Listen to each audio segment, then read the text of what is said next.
Asbestos is a 5-star arts protector defender, and is one of the first ops to outwardly swear in Arknights.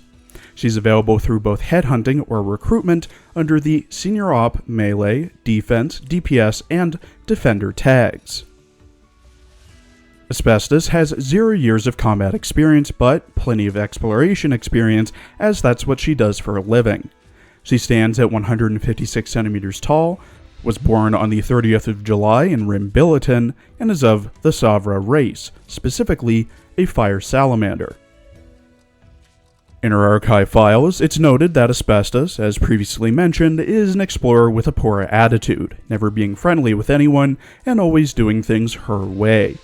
However, if you take her foul mouth, you'll find her to be more mature and capable than she appears to be.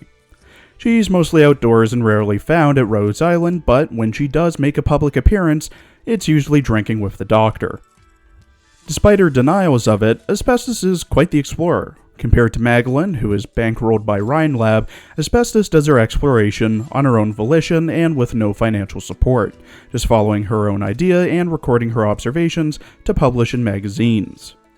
Explorers with no company affiliation are quite the rarity on Terra, and Asbestos is just in it for the excitement.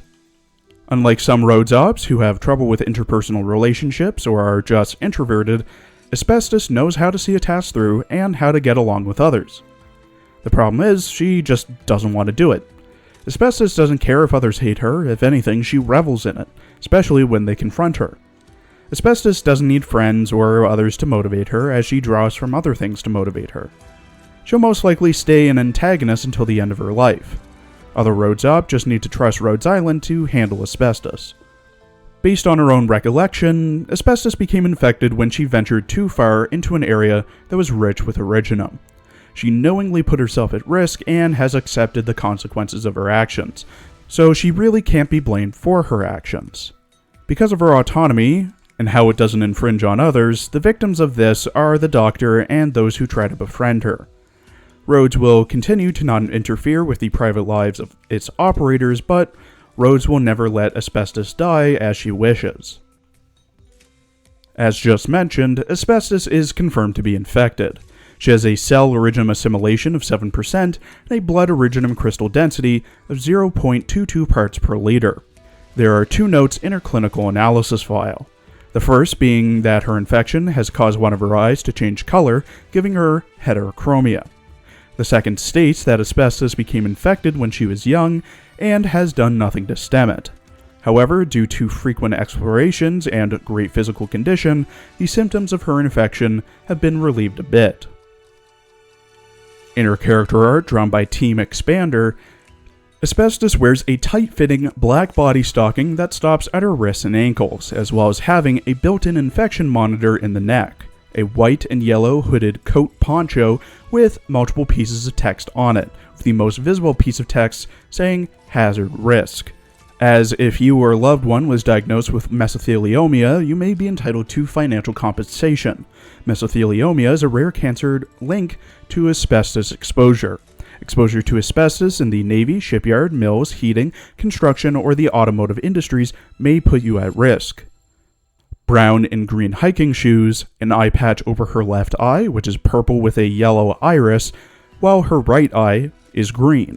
A light gray baseball cap, headphones on it, a travel backpack with rain cover over and tools attached to it, a lamp held by her tail with fire salamander on it, and her weapon of choice, a large mechanical door. She's outfitted with solar panels and lights, as well as having a GoPro camera on top. In her voice lines, voiced by Kei Shindo, who also voices Mai Suzuki in Bleach, Wang Liu Mei in Mobile Suit Gundam 00, Kyoka Jiro, Kinoko Komori, and Fuyumi Todoroki in MHA, Lily in Pokemon Sun and Moon, Siriamus in Fate Apocrypha and FGO, and Zeta in Overlord. As mentioned in our archive files, Asbestos has quite the foul mouth and is very brash. 私は1年の大半を外で探検して過ごすけど、給料は通常通りもらうし、宿舎も一部屋開けといてもらうぜ。そんな奴を雇いてえか？決まり？はあ？頭おかしいのか？用があんならさっさと言え。あたしゃ忙しいんだ。お前なんかに付き合ってる暇はねえんだよ。まさかあたしがこいつを慰めてやんなきゃいけねえのか？あたしゃ大嵐はもう見慣れてんだ。こんなのなんともねえよ。チームワーク？勘弁しろよ。ドクター、あたしをいびりてんならはっきり言えよ。めんどくせえ。眠ってやがんのか？いいじゃねえか。ちょっとうるさくしてやる。ロドス科学観察隊名誉隊長？あたしが？は？バカ野郎！誰が尻尾触っていいって言ったんだ！ぶっ飛ばすぞ！あと、今聞いた声も忘れろよ。できないってんなら手伝ってやってもいいぞ。そうだな。どうせロドスはそこら中行ったり来たりすんだ。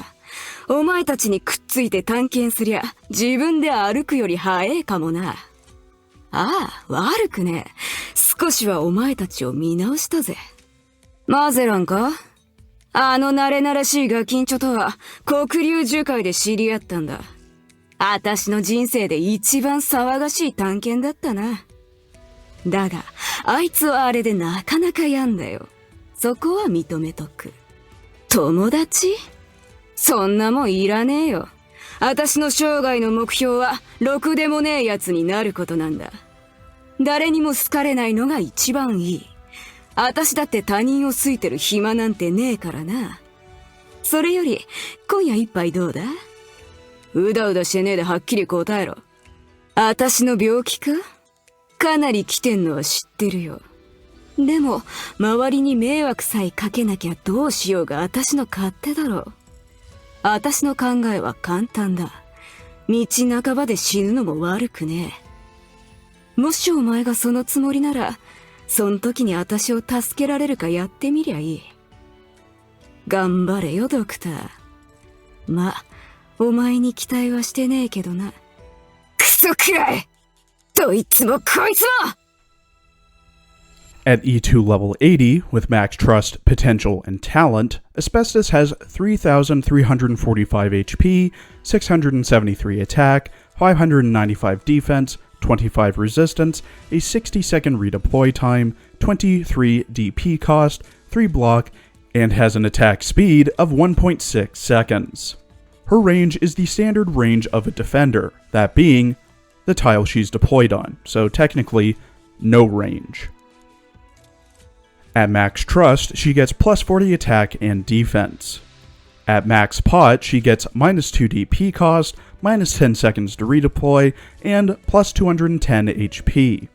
Her talent, Moist Skin, which is unlocked at E1 and upgraded at E2, gives Asbestos plus 10 resistance, raising it from 15 to 25, and restores 3 extra SP when she's hit by an enemy's normal arts attack. Asbestos has 2 base skills, with one being unlocked at E2. Her first base skill, Maverick, when Asbestos is assigned to a factory, it gets plus 25% productivity, minus 12 capacity limit, and plus 0.25 morale consumed per hour. Her second base skill, Explorer, when Asbestos is assigned to a factory, it gets plus 16 capacity limit and minus 0.25 morale consumed per hour.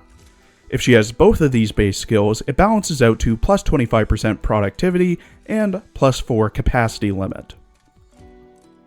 Asbestos' first skill, Resilient Mode, gains SP over time and is manually triggered. All levels start with 0 SP, with level 7 needing 24 SP to proc and M3 needing 20. All levels last for 20 seconds. At level 7, Asbestos dodges the next instance of Art's damage, and reduces Art's damage taken by minus 20% while the skill is active. At M3, it's minus 30% reduced Art's damage. Asbestos' second skill, Thermal Power Mode, gains SP over time and is manually triggered. At level 7, it starts with 22 SP and needs 54 SP to proc, and lasts 46 seconds. At M3, it starts with 30, needs 50, and lasts 50 seconds. At level 7, Asbestos' attack speed decreases, but she gets plus 60% attack and plus 45% defense. Her attack range expands to the 2x3 grid in front of her, and her normal attacks now deal AoE damage. At M3, she gets plus 90% attack, plus 60% defense, and her attack range expands to the 2x3 grid in front of her, plus 1 extra tile in the front middle. Her stats are raised to 1077 attack and 863 defense at level 7, and 1279 attack and 952 defense at M3. Though her use case is fairly niche when compared to Protector and Guardian Defenders, I personally believe that Asbestos is top of her class when it comes to being an Arts Protector Defender. She has high attack and resistance that not only goes up with each promotion, but is further boosted by her talent. Her attacks deal arts damage when a skill is active, as that's the trait of the Arts Protector subclass. Her S1 reduces arts damage taken, as well as dodging the next arts attack. Her S2 gives her a massive buff to range, attack, and defense, as well as making her attacks do AoE damage and actually giving her some range. And her talent also gives her SP when hit with an arts attack. The disadvantages Asbestos has are minimal as well, at least in my opinion. Her DP cost is only like 1 to 4 points higher than other 5-star defenders, but it's on par with 6-star defenders. Her S2 decreases her attack speed in exchange for 3 buffs, so it's worth it. She's better at facing arts enemies compared to Protector and Guardian defenders, while a normal Protector defender would just be better overall or in general. And her talent's SP regen only works with normal arts attacks, and not arts abilities such as Frost Nova's Ice Nova. If you have her, I'd highly recommend building her, especially if you're stuck on a map where you need more arts damage than you already have. As, with her S2, she's basically a splash caster that can be deployed on the ground and tank much more hits. As if it wasn't obvious, she excels against enemy casters or enemies who deal arts damage, going so far as to gain SP from their attacks. Also, get her S2 to at least M1 as it gives you that 1 extra tile range, which can be useful. Thank you for watching. Please follow my Twitter for updates, and please check out my other Azure Lane and Girls Frontline videos as well. There will be a teaser out tomorrow for next week's character summaries.